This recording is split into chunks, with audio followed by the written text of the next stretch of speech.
Okay, so hello, Rona. We are now recording, and nothing has changed. Okay. So that here at Experiences, we are all about exploring careers and helping people kind of like test, pilot, and prototype their careers. And we would like to hear what was your first job? Yeah, I think my very first job was teaching English and French in high school. So my mother always said I have to focus on school. I'm not allowed to, get a side job. The only thing I was allowed to do was teaching French and English. So when I was around 15, 16, I started to give English and French classes to students at my school that were younger than me, so 10, 11, 12 years old. And I had a family, they had 3 daughters, and I went there every weekend and I was teaching all of them. And and that was my first job, the first thing where I made money, basically. Okay, so we've talked about job. Then let's say how, because you sound you were very, very scholar, very academic, no? Okay, if you say so, yeah. No, I mean, so how well your formal studies prepare you not for your first job, but let's say for the career that you have had so far? Mm. I mean, I studied in my undergrad, in my bachelor's, I studied business and economics. And then later on in my master's, I studied politics and international relations. And now I'm running basically 2 companies. We do different things, but of course, it's very entrepreneurial, let's say. And I would say that my business and economic studies, they prepared me in some way for that, because I got an overview of a lot of topics of finance, marketing, and so on.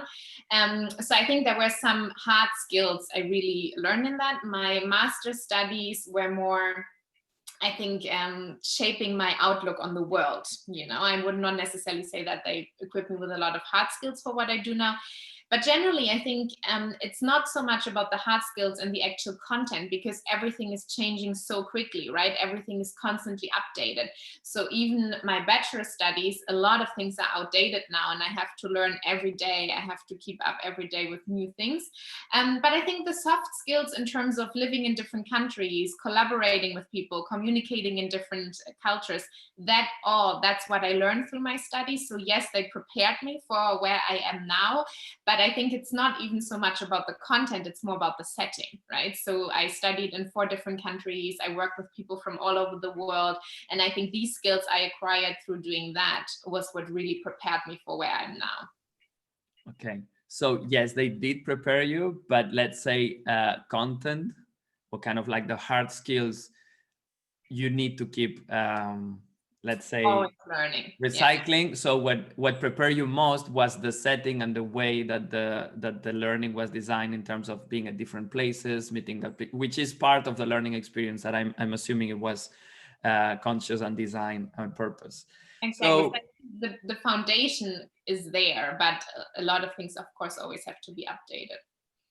So you mentioned before that now you have 2 different companies, and we understand the companies do quite different things. So tell us first about your 2 companies. What is Seacross and what is Grow Beyond? And since you are a founder of 2 companies, tell us what is a typical work day like for you? How do you split your time? How you work? Mm-hmm. So with Cycros, we are working with universities and also companies, but mainly higher education institutions all over Europe and also in the United States, on topics around the future of work, future skills, how to build them. And we're also looking at strategy of universities and how to adapt to a changing environment. And with Cycros, we are building a software for company internal communication.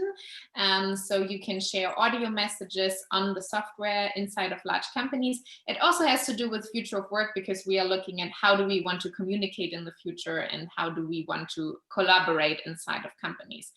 But yeah, of course, my work looks a bit different. So I think with Grow Beyond is much more hands-on. So right now I'm a lot in the digital space in Corona time. So I'm a lot online, working with students, working with professors in workshops on strategy, on content, while with Cycross, it's much more strategic in many ways, but I'm talking a lot to clients. I'm doing a lot of basically everything like a startup is. So legal, tax, administration, hiring people. So it's, I think from HR department over finance and legal department, you do everything, right? So there are a lot of different topics that I'm looking at every day. And what does the day look like? I mean, right now, I usually live in Berlin. I moved to the countryside during Corona. So now I'm staying by a little lake in the north of Germany. Very good internet connection here. That's all I need. And I have a walk in the garden in the morning. And then I'm basically at my desk all day, speaking with people from all over the world. And yeah, working 100% digital. Cool. So let's focus more maybe on the grow beyond aspect of things for a moment. And you mentioned that you work with universities, helping them strategize about the future of work and how to develop curriculums about how to embed the future of work or prepare students for that. So what would be the challenges that you see that universities are currently facing about this? Mm-hmm. I mean, I think it's so obvious, but the whole digital aspect of things and how we have to digitize everything has been a huge challenge in the past few months. I think, I mean, this is a huge topic. We could probably go on now for hours, but how we are structured still in higher education systems, how we are teaching, right? So how we just basically delivering content. It's not a lot in communication, in collaboration, and that of course has to change. So the whole setting has to change. And the key issue is really also the digital world. So that's what I'm seeing at the moment, that we really see that young people are digital consumers and not necessarily digital natives. So they grew up with technology, but they haven't learned anywhere really to use it in a professional setting, to work with it. And that's why I also see that the divide between the working world and the higher education or education in general is growing, because we're still teaching with pen and paper while the rest of the world has moved on and is entirely digital. So I think that's something that we really have to go in now and see how can we equip people, students and professors, lecturers, everyone in the system with the right skills. So we're talking about the challenges, and of course, like coronavirus has forced us to confront with things that were kind of like already kind of like coming up. But I'm sure that because you're speaking with a lot of institutions, you are seeing as well very interesting projects that are going on different places. Like, give us some hope of things that are happening that are interesting and not only complaining about how things are not working. Tell us a couple of things that you see that are promising or exciting from your experience. No, I mean, I think that this COVID crisis has been, I mean, despite how horrible everything has been, and I think we have all been impacted also negatively, but there were also a lot of good things in this. And I have, of course, seen how universities have moved online, have become much more digital. And I can even see now the difference between spring, where students were not at ease at all. They were not used to using digital tools, versus now they have become much more at ease. It's become much more natural. They are much more curious as well. They have lost their fear in a sense. And I mean, I also learned a lot. I think it's not about teaching anymore, right? It's about collaborating and exploring together and working together. So I definitely see that in some countries, in some universities, not everywhere, but that there really has been a huge learning curve, a great shift, and also a realization of this is how we're going to continue, this is how we want to work in the future, and how we have to equip our students. So I think for sure a lot of great things have happened there. And I think we have to stick to this now. So we need to stay on this path for a little longer to really implement this, also deeply rooted, because of course it's a whole system that has to change, right? Okay, so we are talking about a lot about the future of work. I think the future of work is already here. We were talking about a distant future, but it's already here. And we are talking from our side about career exploration and how people can look at different things and how to get in those careers. So from your perspective, how do you suspect the future of career exploration could look like? How could people explore this uncertain future and prepare themselves in career-wise to do so? I mean, like you say, the future is already here. We're already living in these change in these times of a lot of change, flexibility, constant adaptation. And I think that's also what we need in career exploration, right? So the times are over where we educate, work, and retire. It has become much more flux and flexible. And I think that's exactly what we have to go in. We have to prepare people basically to have 30 different jobs in their lives, or maybe staying in the same sector, but really constant adaptation, constant changes, new trends. So I think one thing there's really to know what your strengths are, what you're good at, what you're interested in, and explore that and find some sort of strength and knowledge in that. At the same time, I think adaptability is super important. So opening your mind and being prepared for constant adaptation, and that's also very tiring, I think, for people. So I think we have to train that. And yeah, putting ourselves out there, and really, I think there are many ways to train that, to constantly expose yourself to new topics, to different things. And I also think that technology is very important, you know, because I think it will have an impact in all kinds of aspects of our lives, of our jobs. And I think the future, really, you need to be tech literate to understand what's happening, and also how we want to shape the future that we're already in and how we want to work. And tech literate doesn't mean tech consumer, as you were highlighting before. So Yeah. you've mentioned adaptability, and adaptability is something that all guests we've had have mentioned. And I think it's a question because it's really hard to train adaptability. How do you think we could prepare people to be adaptable? Any ideas on how we could do that?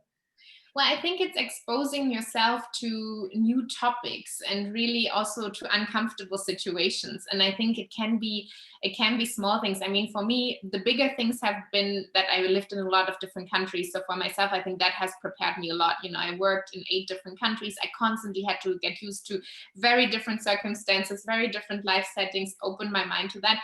That's maybe not always possible. And right now we can't also really travel, but I think we can also do this in smaller parts. So right now, for example, attending online events that are out of my usual working world, to new topics, or going to events also when it's possible, again, that are out of my usual comfort zone, trying out new things. I mean, for example, last year I took DJ lessons, and I think at first that's always a bit a stupid example, like, DJ lessons. So, but I had to expose myself to complete new thing. I felt like an idiot, because I have no idea about DJing. I was with all these cool DJs in this DJ school. So there were a lot of elements, and like feeling uncomfortable, trying something new. I had to really, learn beats and tracks and technology and new things I had never heard about. So I think there's small things like this of really going into uncertain situations, new situations, and trying out new things, and exposing ourselves really to topics that we don't deal with every day, and that then maybe also make us feel uncomfortable, but then we understand, oh, it's actually not so bad, and we can ease into the situation. So I think events are also talking to people, finding networks that are out of your usual bubble, to really have different conversations and learn new things is something that we can do online now, and then of course hopefully also again soon in the real world. And from an educator perspective or institution, how do you think institutions or educators could kind of like foster this kind of attitudes? Because at the end it's like we are asking our students to have an attitude towards being explorers, to take risks. So how could institutions make that embedded in their curriculums or their way of working? I mean, I think, of course, you could also include this, like, going to events, attending new things, trying out new things. And I think even starting with a group together with more people, it feels more secure, right? And then from there, you can go out and explore. I think that also training this entrepreneurial mindset, right? Because it's also about trying new things and failing and seeing it's fine. So collaborating with startups or with companies where they can do projects, real world exploration, I think is something that is super interesting. And there are also so many great projects and ideas in terms of, how can we think about the future? I think it's also something that we should do much more, where we can, develop future images of where to go to and what to do. So I think bringing these new impulses into our institutions, I think is something that is a great start. And I also think you can always start small, and it's not that you have to live in a country. Sometimes it's enough to once a month try something that you haven't tried before. I like this idea of once a month trying something you haven't tried before. It's a good advice. Thanks for this. So before we move to the 3 standard questions that we record, one last one. So what do you think recent transformations have already done for our working life? Recent transformations. So we're talking about the last 6 months. And where can we go to stay up to date as lifelong learners? You mentioned the internet, events. So how can we be lifelong learners considering the things that have changed in the last 6 months? I think what has changed in the last few months, what of course is one of the biggest topic is remote work, right? And with remote work, then also remote learning. So how will we learn if we're decentralized? How will we then later on work if we're decentralized? And I think that's a huge topic. No one of us has really learned that, right? We're still in this mindset of going to a place 9 to 5, having someone telling us what to do. And I think there's so much in this of like self-leadership, knowing yourself, knowing what structures you need, what routines you need. Also, when do you actually work well, and all these things. So I think that's something that we all have to explore, that we also have to bring more into our institutions to help learners with that, or like to explore this together with learners, really how it can work in the future. And yeah, then you mentioned how can we become lifelong learners? And I think, we talk a lot about the internet, but who really knows how to use the internet, right? I think there are very few people that have really, and I guess in most institutions, like we have now formalized education, no one learns this, right? So there is so much content, so many networks, so many opportunities. And how can we, this sheer sum of things, how can we really tackle it? How can we use it to develop our skills? I think that's something that we have to explore much more. And I think that's really where the answer lies as well. You can learn everything online, and I think we really need to learn how to use the tools. And like I said, digital natives versus digital consumers. How can we bring things in ourselves into networks? And if we look at the top tools for learning, I'm sure you know this list, the top 100 tools for learning. Formalized learning is far at the bottom. Even Coursera and Udemy and all these new tools. It's YouTube. It's LinkedIn Learning, it's open source, it's networks. So how can I position myself there? How can I use this? I think that's something that we have to explore much more. And I'm sure ourselves as well. I think there's so many more opportunities in there that we haven't explored yet. I think as you were saying, it summarizes a little bit of like breaking this barrier that we have established before. This is a learning setting and this is a live setting.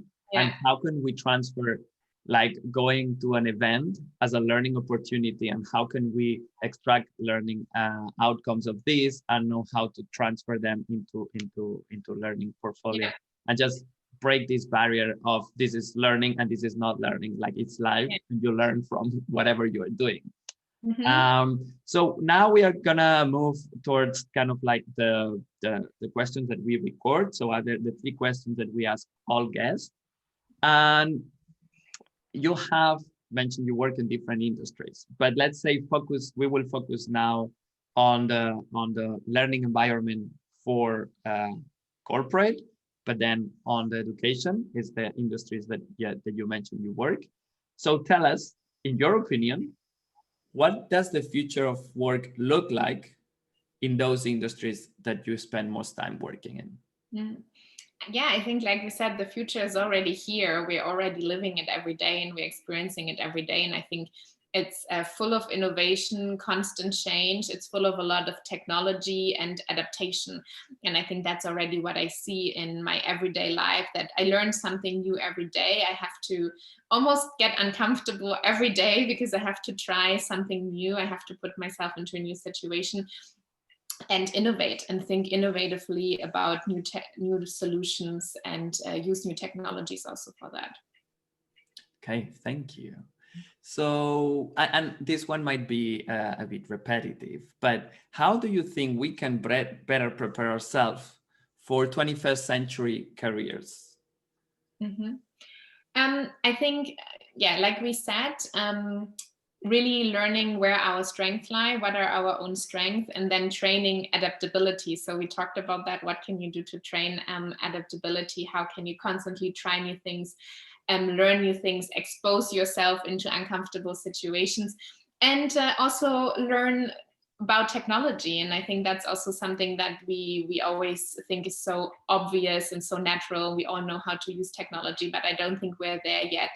And using technology, becoming tech literate is very important. And also, like we said, how to use the internet. How can we actually use this World Wide Web to our advantage for our learning, and deep dive into networks and become part of this and enhance our learning journey through it.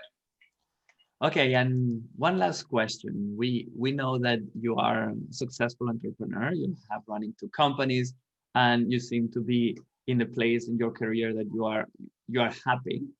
But if you were given the opportunity of doing something different to start your career exploration journey, what would you do?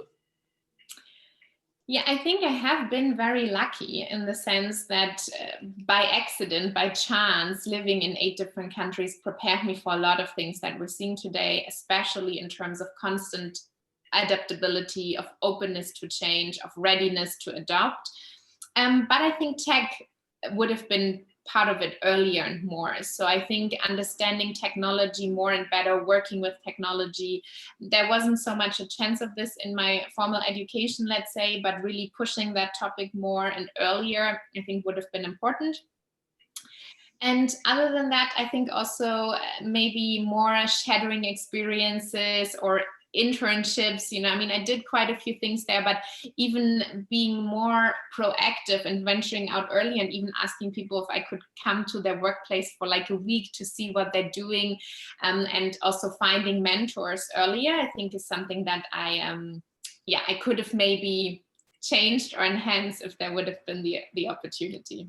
Well, I think it's for my case, I would do the same as you just said. I think it was a thing of age as well as being shy and not taking myself serious as a professional that would stop me from that. So I would encourage young people to take themselves serious as professional and just put themselves out there. I just want to thank you, Rona, for taking the time to speaking to us and sharing your experience and your knowledge in the field. I'm looking forward to stay connected with you, and thank you. Always again. It is a pleasure. Thank you. Okay.